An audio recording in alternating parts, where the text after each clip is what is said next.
का टीका। जागरूकता अभियान ने वैक्सीन की क्षति को भी किया कम।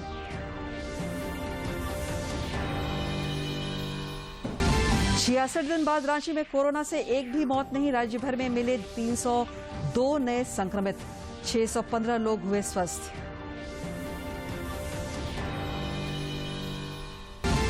और झारखंड में 2 से 3 दिनों में मानसून के पहुंचने की संभावना। 5 दिनों तक विभिन्न हिस्सों में होगी भारी बारिश।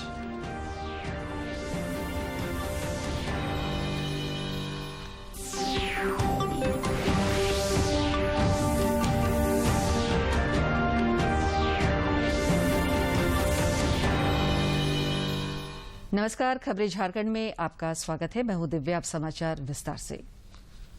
कोरोना संक्रमण में बढ़ोतरी जारी है। सभी दर्शकों से अपील है कि लापरवाही न बरतें, सभी एहतियाती उपायों का पालन करें और जिन लोगों ने कोविड का टीका नहीं लगवाया है वे जल्द से जल्द टीका लगवाएं। जब तक आवश्यक न हो घर से बाहर न निकलें और इन 3 आसान उपायों का पालन करें और सुरक्षित रहें। मास्क लगाएं, 2 गज की सुरक्षित दूरी बनाए रखें तथा बार बार हाथ धोने और साफ सफाई का ध्यान रखें। कोविड से संबंधित जानकारी और मार्गदर्शन के लिए राष्ट्रीय हेल्पलाइन काम कर रही है। इनके नंबर हैं 01123978046 और 1075।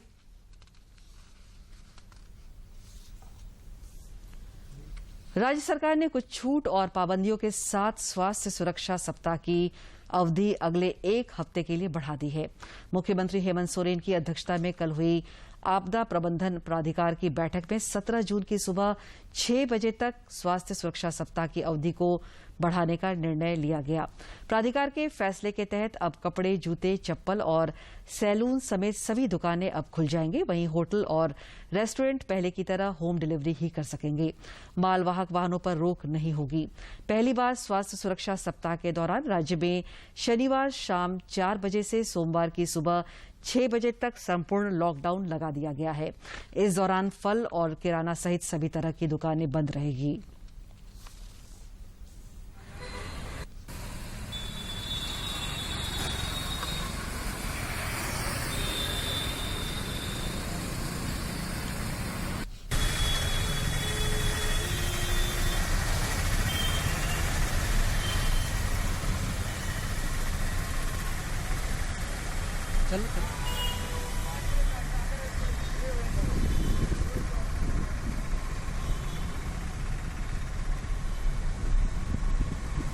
राज्य में स्वास्थ्य सुरक्षा सप्ताह का अगला चरण आज से एक बार फिर शुरू हो गया है और इस बार कुछ पाबंदियों में और ज्यादा ढील दी गई है और उसका असर आप हमारे पीछे सड़कों पर साफ तौर पर देख सकते हैं कि जो वाहनों की आवाजाही थी वो आज से बढ़ गई है, क्योंकि जो एक तरीके से जो दुकानें पहले जो खुल रही थी शहरों में और जो दूसरे इलाकों में वो सिर्फ 2 बजे तक खोलने की इजाज़त दी गई थी, लेकिन आज से उसे अब शाम 4 बजे तक खोलने की इजाज़त दी गई है।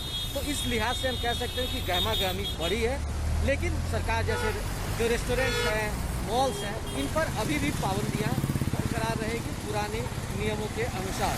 और साथ ही साथ सरकार ने इस बार एक और सख्ती का ऐलान किया है। जो सख्ती ये है कि शनिवार शाम से लेकर सोमवार की सुबह तक राज्य में पूर्ण तरीके से लॉकडाउन लगाने का ऐलान किया गया है, ताकि लोग जो कोरोना संक्रमण का चेन तोड़ने के लिए जो सरकार ने प्रयास किया है उसमें भागीदारी अपनाएं और जिस तरीके से कोरोना संक्रमण का लगातार घटता दायरा राज्य में देखने को मिल रहा है उसे बरकरार रखा जाए और उसमें सख्ती और लोगों की जागरूकता अब भी जरूरी है। तो इस लिहाज से सरकार ने एक तरीके से हम कह सकते हैं कि एक बार फिर स्वास्थ्य सुरक्षा सप्ताह में जहां कुछ ढील दिया है वहीं पाबंदियों और सख्तियों में उसी तरीके से बरकरार रखा है, ताकि लोग जागरूक भी रहें और कोरोना संक्रमण से बचने के लिए अब तक जो उपाय लोगों द्वारा किया जा रहा था उस उपाय का वो पालन करें और सरकार के जो दिशा निर्देश है उसका भी पालन करें, ताकि कोरोना संक्रमण का जो चेन राज्य में टूटता हुआ नजर आ रहा है वो बरकरार रह सके। दूरदर्शन समाचार के लिए रांची से मैं दिवाकर कुमार। देश में पिछले 24 घंटे में कोरोना वायरस की 33,79,261 वैक्सीन लगाई गई, जिसके बाद कुल वैक्सीनेशन का आंकड़ा 24 करोड़ को पार कर गया है। और देश में कोरोना के खिलाफ जारी जंग में टीकाकरण अभियान तेज गति से जारी है। देश में अब तक 24 करोड़ 27,26,693 कोविड टीके दिए जा चुके हैं। कल 33,79,261 टीके लगाए गए।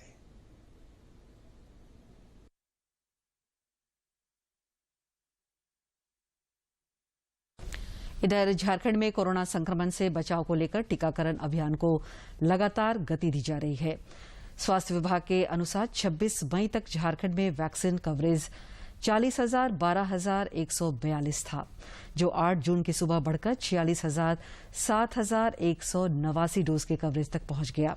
इस तरह से पूरे झारखंड में 2 सप्ताह के दौरान लगभग 6 लाख वैक्सीन की नई खुराक दी गई।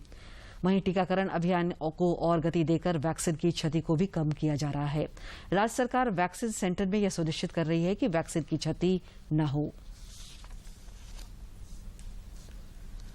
रांची जिले के ग्रामीण इलाकों में कोरोना संक्रमण की रोकथाम के लिए एंटीजन टेस्ट अभियान जारी है। कोविड संक्रमण से लोगों को बचाने के लिए घर घर सर्वे और जांच का कार्य पंचायत स्तर पर लगातार किया जा रहा है। जिले के विभिन्न प्रखंडों में पंचायत टास्क फोर्स की टीम सर्वे और जांच के लिए घर घर पहुंच रही है। कल रांची जिले के विभिन्न पंचायतों में 43,873 लोगों की मेडिकल स्क्रीनिंग की गई और इनमें 2,318 लोगों का रैपिड एंटीजन टेस्ट किया गया, जिसमें एक व्यक्ति पॉजिटिव पाया गया। केंद्रीय स्वास्थ्य मंत्रालय के तहत स्वास्थ्य सेवा महानिदेशालय ने बच्चों में कोरोना वायरस संक्रमण के प्रबंधन के लिए समग्र दिशा निर्देश जारी किए हैं। केंद्रीय स्वास्थ्य मंत्रालय के तहत स्वास्थ्य सेवा महानिदेशालय ने बच्चों में कोरोना वायरस संक्रमण के प्रबंधन के लिए समग्र दिशा निर्देश जारी किए हैं, जिनमें रेमडेसिविर के इस्तेमाल का सुझाव नहीं दिया गया है। रेमडेसिविर इंजेक्शन के इस्तेमाल के लिए DGHS ने स्पष्ट कहा है कि 3 साल से 18 साल के आयु वर्ग में इसके इस्तेमाल से सफलता मिलने के पर्याप्त आंकड़े उपलब्ध नहीं हैं। ऐसे में बच्चों में रेमडेसिविर का इस्तेमाल न किया जाए। साथ ही बच्चों के सीने में संक्रमण की जांच के लिए CT स्कैन का भी तर्कसंगत तरीके से उपयोग किया जाए।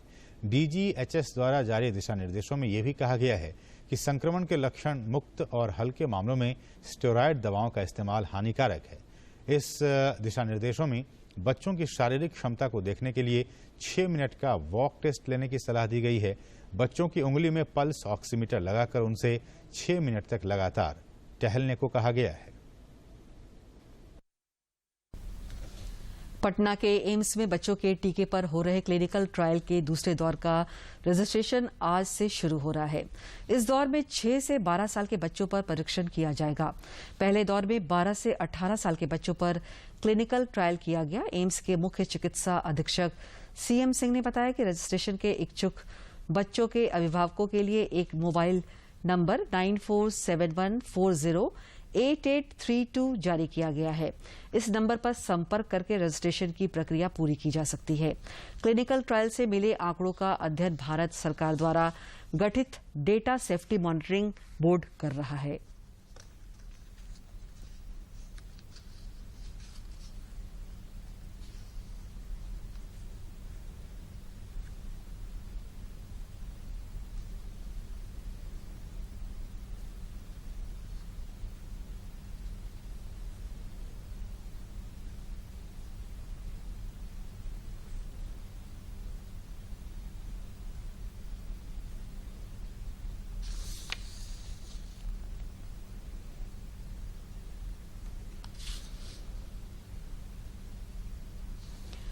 देश में पिछले 24 घंटे के दौरान कोविड-19 के 94,052 नए संक्रमित मिले हैं।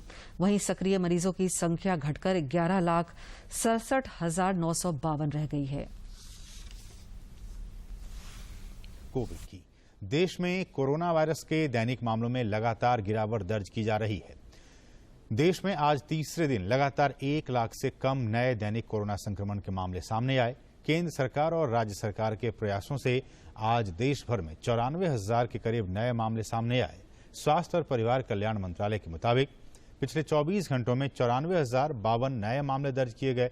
वहीं 1,51,367 मरीज उपचार करवाकर स्वस्थ हो चुके हैं, जिसके बाद देश में रिकवरी रेट बढ़कर 94.77% हो गई है। इस समय देश में सक्रिय मामलों की कुल संख्या 11,67,952 है। बीते 24 घंटों में देश भर में कोरोना से 6,148 लोगों की मौत हुई है। इधर रांची सहित राज्य भर में कोरोना की दूसरी लहर अब काबू में आ रही है। कोरोना मरीजों की संख्या में कमी आई है। इस बीच राजधानी से एक और राहत भरी खबर आई है। 3 अप्रैल के बाद पहली बार रांची में कोरोना से एक भी मौत नहीं हुई। 66 दिनों बाद रांची में कोरोना से मरने वालों की संख्या 0 रही, जबकि अप्रैल महीने में रांची में एक दिन में 50 से 60 मौतें हुई थी। इधर राज्य भर में पिछले 24 घंटे में कोरोना के 302 नए मरीज मिले, जबकि 615 लोग स्वस्थ हुए।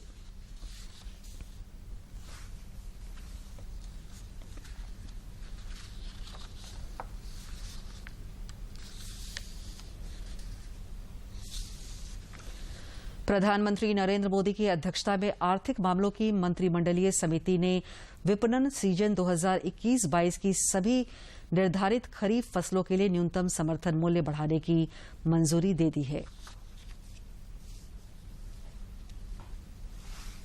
मोदी सरकार ने किसान कल्याण के लिए एक बड़ा कदम उठाते हुए खरीफ की फसलों के लिए एमएसपी यानी कि न्यूनतम समर्थन मूल्य बढ़ाने पर मुहर लगा दी है। फैसला प्रधानमंत्री नरेंद्र मोदी की अध्यक्षता में हुई आर्थिक मामलों पर मंत्रिमंडलीय समिति की बैठक में हुआ। केंद्रीय कृषि मंत्री नरेंद्र सिंह तोमर ने बैठक के बाद बताया कि सरकार ने लागत पर 50% ज्यादा एमएसपी की घोषणा की है। पिछले साल के मुकाबले गेहूं की ज्यादा खरीद की गई है। 82,000 करोड़ से ज्यादा पैसा सीधे किसानों के बैंक अकाउंट में गया है। दलहन तिलहन की भी सरकारी खरीद खूब की गई है। प्रधानमंत्री ने ट्वीट कर कहा, अन्नदाताओं के हित में केंद्रीय मंत्रिमंडल ने खरीफ फसलों के न्यूनतम समर्थन मूल्य में बढ़ोतरी को मंजूरी दी है। कई फसलों के एमएसपी में वृद्धि से किसान भाई बहनों की आय बढ़ने के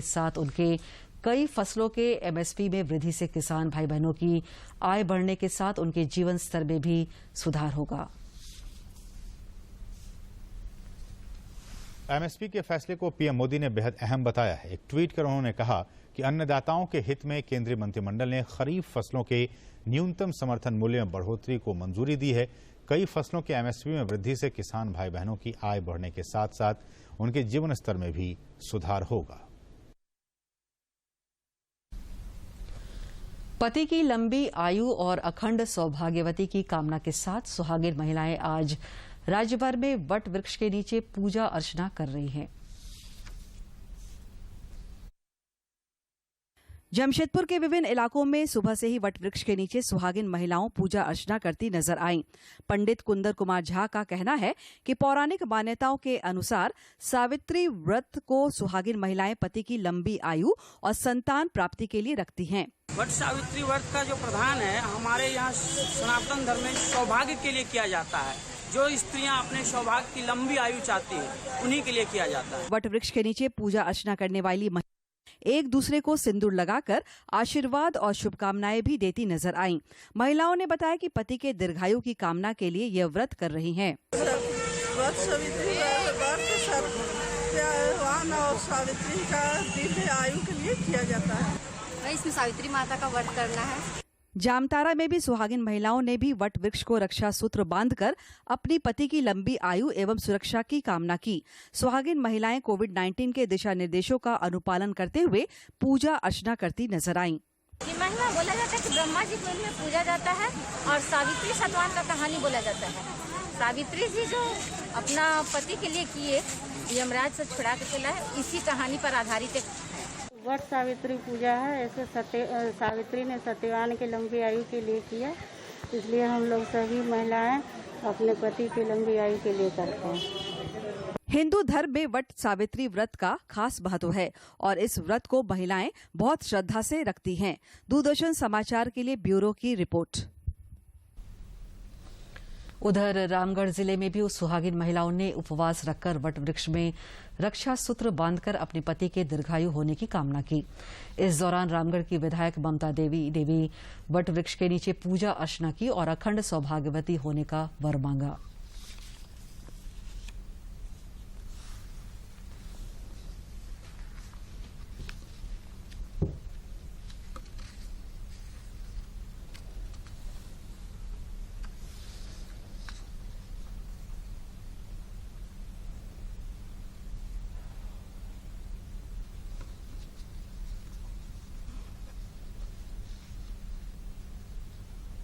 और सभी माता से यही प्रार्थना करती हैं, वट वृक्ष से यही प्रार्थना करती हैं कि हमारे सुहाग की हमेशा रक्षा करें और हमारा साथ हमेशा जन्मों जन्मांतर तक बना रहे। यही कामना के साथ पूरे विधि विधान से पूजा करती हैं और मैं अपनी ओर से पूरे झारखंड वासियों को वट सावित्री पूजा की ढेर सारी शुभकामनाएं।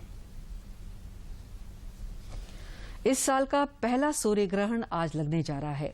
सूर्य ग्रहण दोपहर 1:45 बजे से शाम 6:45 बजे तक ग्रहण काल रहेगा।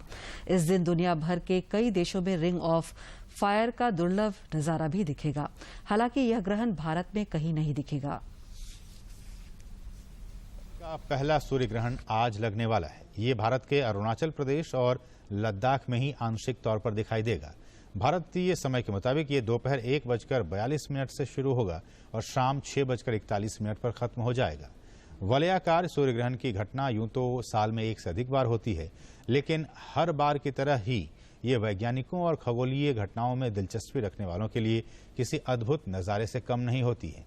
ये घटना उस वक्त घटती है जब सूर्य, चंद्रमा और पृथ्वी एक सीधी रेखा में आ जाते हैं।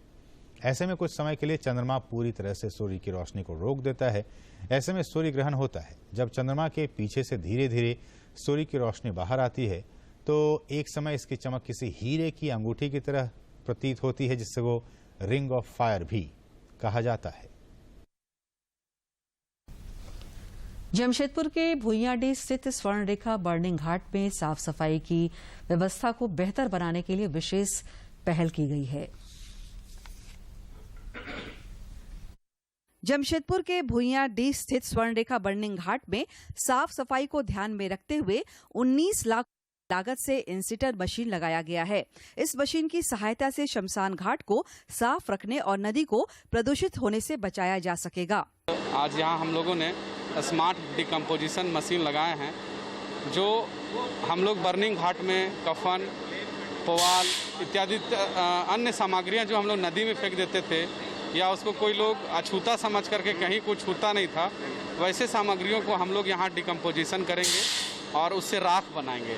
इस मशीन से जैसे आप 200 केजी कचरा डेली डालेंगे, उसको वो 1/200 of 2 KG approximately 2% of 200 KG fly ash में कन्वर्ट कर देगा without making any pollution. There will not be any incineration, no burning, it will be a decomposition on low temperature. विधायक सरयू राय के प्रयास से यह अहमदाबाद से इंसिटर मशीन जमशेदपुर पहुंचा। श्री राय का मानना है कि इस मशीन के सहयोग से पर्यावरण को प्रदूषित होने से रोकने में मदद मिलेगी। लोगों ने मेरा ध्यान इस पर आकृष्ट किया कि एक मशीन ऐसी है अहमदाबाद में बनती है, उसको हम लोग यहाँ लगा दें तो इसका समाधान हो जाएगा कि सौदाह के बाद जो कुछ वस्तुएं रहती हैं जो गंदगी का कारण बनती हैं, उनका हम इंसिनेटर में जला दें, गंदगी का कारण न बने। और इस राज्य में पहली मशीन है जो यहाँ लग रही है। शमशान घाट में पहुंचने वाले लोग अपने के बिछड़ जाने से काफी बर्माहत और परेशान रहते हैं। ऐसे में साफ सफाई की इस व्यवस्था से उनके तनाव को थोड़ा कम करने में मदद जरूर मिलेगी। जमशेदपुर से राजेश कुमार लालदास की रिपोर्ट। धनबाद स्थित Shaheed Nirmal Mahato medical college and hospital के पीजी ब्लॉक एक्सटेंशन में कल ADM law and order Chandan Kumar ने जुम्बा क्लासेस का उद्घाटन किया। मौके पर उन्होंने बताया कि अस्पताल में इलाज के लिए भर्ती मरीजों के व्यायाम एवं फिटनेस प्रोग्राम के तहत इसे शुरू किया गया है।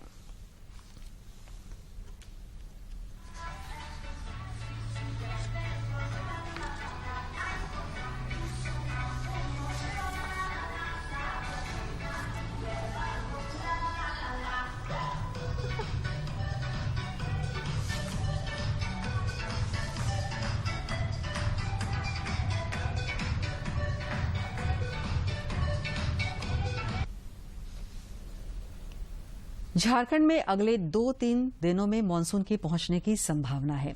रांची स्थित भारतीय मौसम विज्ञान विभाग के वैज्ञानिक अभिषेक आनंद ने बताया कि अगले 5 दिनों में राज्य के कई स्थानों पर भारी बारिश की संभावना है।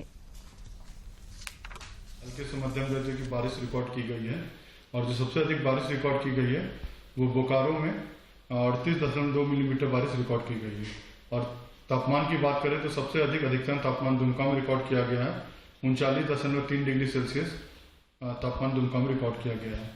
अब बात करते हैं कि अगले 5 दिनों के मौसम पूर्वानुमान की, तो अगला आने वाला जो 2 दिन है 9 और 10, झारखंड में कुछ इलाकों में आपको हल्के से मध्यम दर्जे की बारिश देखने को मिलेगी, खासकर मध्य और दक्षिणी झारखंड के इलाकों में। और जो 11 तारीख है उसमें आपको मध्य और जो दक्षिणी भाग है वहाँ पे एक आध जगह पे आपको भारी बारिश भी देखने को मिल सकती है और बाकी झारखंड के इलाकों में हल्के से मध्यम दर्जे की बारिश देखने को मिलेगी। भारतीय रेलवे आज अंतर्राष्ट्रीय संपार जागरूकता दिवस मना रहा है।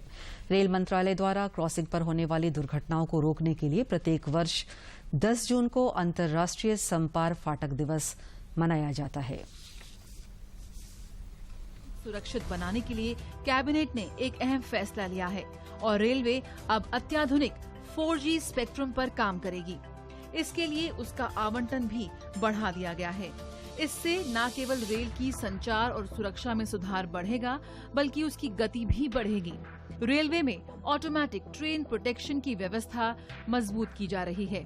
रेलवे में 2 गाड़ियों में टकराव न हो, इसके लिए मेक इन इंडिया के तहत 4 कंपनियों ने सिस्टम तैयार किया है। 4G स्पेक्ट्रम का 5 मेगाहर्ट्ज स्पेक्ट्रम 700 mH बैंड में रेलवे को मिलना एक बहुत क्रांतिकारी फैसला है और भारत सरकार ने स्पेक्ट्रम के बारे में कहाँ कितना उपयोग होता है, किसके पास कितना है, ये करके एक और उपयोग कैसे हो सकता है इसकी व्यवस्था की है। उसी के तहत ये रेलवे को 700 मेगाहर्ट्ज के बैंड में 5 मेगाहर्ट्ज स्पेक्ट्रम 4G का मिलेगा और रेलवे की व्यवस्था अत्यंत आधुनिक होगी। कुल मिलाकर कैबिनेट की बैठक में न केवल किसानों के हित में अहम फैसले लिए गए, बल्कि रेलवे के आधुनिकीकरण के लिए भी कदम उठाए गए हैं।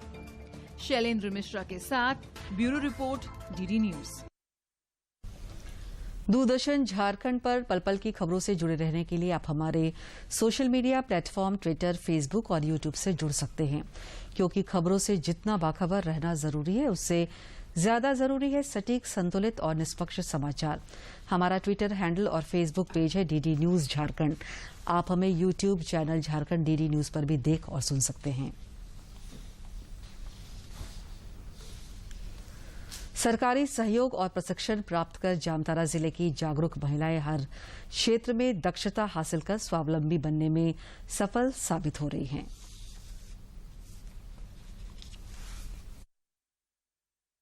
जामताड़ा के कृषि विज्ञान केंद्र परिसर में बीज उत्पादन इकाई स्थापित कर न सिर्फ जामताड़ा बल्कि पाकुड़ और बिहार के जमुई जिले की से अधिक महिलाएं आपसी समन्वय स्थापित कर बीज उत्पादन, पैकेजिंग और मार्केटिंग का कार्य सफलतापूर्वक कर रही हैं। यह महिला उद्यमिता विकास के क्षेत्र में मिसाल है। इस कार्य में आशा नामक स्वयंसेवी संस्था महिलाओं के लिए संबल का काम कर रही है। बेसिकली हम लोगों का काम ही है छोटे महिला किसान को उद्यमी किसान बना के आगे बढ़ाना, उसके संगठन को जो फार्मर प्रोड्यूसर कंपनी है बना के आगे बढ़ाना, ताकि किसान को इनपुट सप्लाई में भी मदद मिले और उसका जो प्रोडक्शन है बेचने भी मदद मिले। महिला समूह को बीज उत्पादन इकाई स्थापित करने में नाबार्ड से आर्थिक सहयोग उपलब्ध कराया गया है। महिला समूहों द्वारा उत्पादित धान बीज उच्च गुणवत्ता के साथ प्रमाणिक है और इसे किसानों को सस्ती कीमत पर उपलब्ध कराई जा रही है। मिलना चाहिए, कम रेट में किसानों को फायदा हो। मेरा नाम है मेनका टुडू और यहाँ पर हम समूह के सभी दीदी भैया हैं, यहाँ पर बीज बनाते हैं और यहाँ पर बीज से कम रेट पर मिलता है। धान सब बड़ा बड़ा अलग तरह का धान रहता है, तो उसको हम लोग चुन के साइड कर देते हैं। बीज उत्पादन और विपणन कर महिलाएं आर्थिक रूप से स्वावलंबी बनने की दिशा में तेजी से अग्रसर हो रही हैं। जामताड़ा से सुभाष प्रसाद सिंह की रिपोर्ट। भारतीय कृषि अनुसंधान परिषद ICAR और डिजिटल इंडिया कॉरपोरेशन DIC ने कल देश भर में स्थानीय स्तर पर कृषि संबंधी टेली परामर्श प्रदान करने के लिए एक समझौता ज्ञापन पर हस्ताक्षर किए। और भारतीय कृषि अनुसंधान परिषद और डिजिटल इंडिया कॉरपोरेशन ने कल देश भर में स्थानीय स्तर पर खेतीबाड़ी के बारे में टेली परामर्श प्रदान करने के लिए एक सहमति ज्ञापन पर हस्ताक्षर किए। इस सहमति ज्ञापन का उद्देश्य देश भर में बड़ी संख्या में किसानों तक पहुंचने के लिए DIC के मौजूदा इंटरैक्टिव इंफॉर्मेशन डिसेमिनेशन सिस्टम मंच को ICAMR के प्रस्तावित कृषि सारथी कार्यक्रम के साथ जोड़ना है। साथ ही ICAR नेटवर्क के जरिए इसका क्रियान्वयन भी करना है। अब स्थान विशेष के आधार पर खेती के बारे में टेली कृषि परामर्श प्रदान किया जाएगा। विशेषज्ञ किसानों द्वारा उठाई गई समस्याओं या क्षेत्र की समस्याओं को बेहतर तरीके से समझ सकेंगे और व्यक्तिगत रूप से किसानों को उचित और शीघ्र सहायता प्रदान कर सकेंगे। वर्तमान में IIDS प्लेटफॉर्म को पूर्वोत्तर राज्यों आंध्र प्रदेश और तेलंगाना में तैनात किया गया, जिसे ICAR के साथ इस समझौता ज्ञापन के साथ पूरे देश में विस्तारित किया जाएगा। लॉकडाउन के कारण जब सभी शैक्षणिक स्थान बंद है, ऐसी स्थिति में कुछ ऐसे भी बच्चे हैं जिन्होंने समय का बेहतर उपयोग करते हुए सिलेबस की पढ़ाई के साथ संस्कृत में गीता का पाठ, दुर्गा श्रोत और फ्रेंच भाषा पर भी अपनी अच्छी पकड़ बना ली है।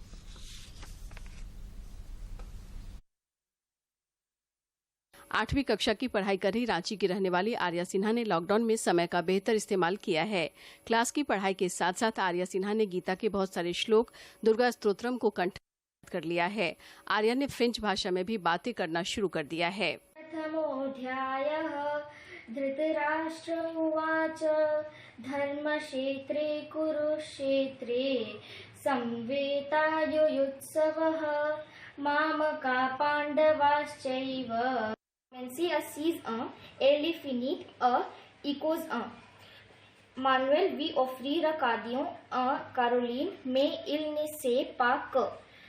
Il téléphone Nathalie, l'Amélie, Amélie, Caroline. छोटी सी उम्र में आर्या सिन्हा हिंदी, अंग्रेजी, संस्कृत और फ्रेंच भाषा की जानकारी रखती हैं।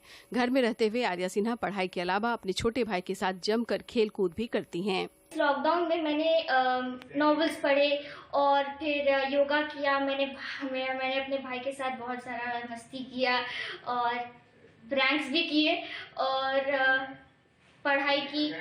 आर्या को घर में अपने माता पिता का भी भरपूर सहयोग मिलता है। आर्या की मां पूनम सिन्हा बताती हैं कि वे अपनी बच्ची से ही फ्रेंच भाषा सीख रही हैं। जैसे ये पढ़ती है ना, तो इनके साथ में थोड़ा थोड़ा हम लोग भी सोचते हैं कि थोड़ा सीख लिया जाए। खैर इनकी स्टडी में तो खैर मदद करते ही है, लेकिन फ्रेंच मुझे बिल्कुल नहीं आता है। अब ये जो पढ़ती है इनसे मैं सीखती हूँ, तो मैं इनको रिप्लाई करती हूँ। लॉकडाउन के कारण बच्चे ऑनलाइन क्लास कर रहे हैं। ऐसे में बच्चों के पास काफी समय बच जा रहा है, जिसका बेहतर इस्तेमाल करना बच्चों के भविष्य को अधिक सुखद बना सकता है। रांची से कर्मवीर की रिपोर्ट। प्रधानमंत्री नरेंद्र मोदी 27 जून को आकाशवाणी पर मन की बात कार्यक्रम में अपने विचार साझा करेंगे। यह मासिक रेडियो कार्यक्रम की 78वीं कड़ी होगी। प्रधानमंत्री ने कार्यक्रम की आगामी श्रृंखला में लोगों से उनके विचार आमंत्रित किए हैं।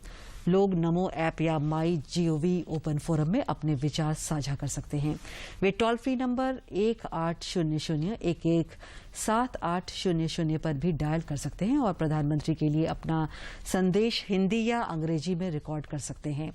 लोग 1922 पर मिस्ड कॉल भी दे सकते हैं और SMS में प्राप्त लिंक का अनुसरण करके सीधे प्रधानमंत्री को अपने सुझाव दे सकते हैं।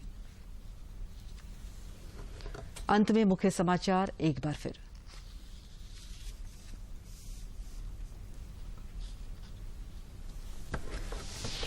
झारखंड में आज से शाम 4 बजे तक के लिए खुली दुकानें। शनिवार शाम 4 बजे से सोमवार सुबह 6 बजे तक पूर्ण लॉकडाउन। राज्य में पिछले 2 सप्ताह में 6 लाख से अधिक लोगों ने लिया कोविड-19 का टीका। जागरूकता अभियान ने वैक्सीन की क्षति को भी किया कम।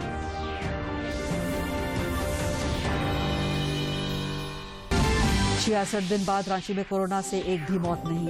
राज्य भर में मिले 302 नए संक्रमित, 615 लोग हुए स्वस्थ।